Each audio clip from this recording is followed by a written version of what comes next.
السلام علیکم دوستو۔ برطانیہ کے وزیر اعظم کیئر سٹارمر نے استعفیٰ دے دیا ہے۔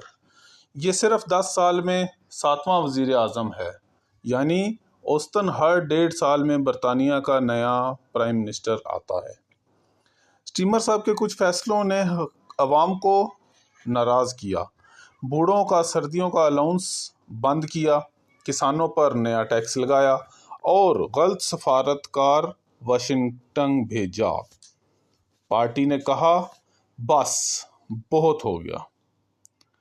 اب اینڈی برہم نئے پرائم منسٹر بننے والے ہیں۔ اب سوال یہ ہے کہ آپ کے بٹ کوائن اور کرپٹو کا کیا ہوگا؟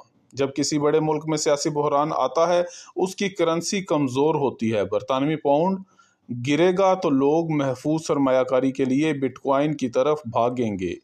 اس ہفتے بٹ کوائن اور ایتھیریم پر نظر رکھیں، وولیٹیلٹی آ سکتی ہے۔ یہ تھی آج کی سب سے اہم خبر۔ مزید فائنانس اور کرپٹو اپڈیٹس کے لیے مارکیٹ ریڈار 24 کو فالو کریں۔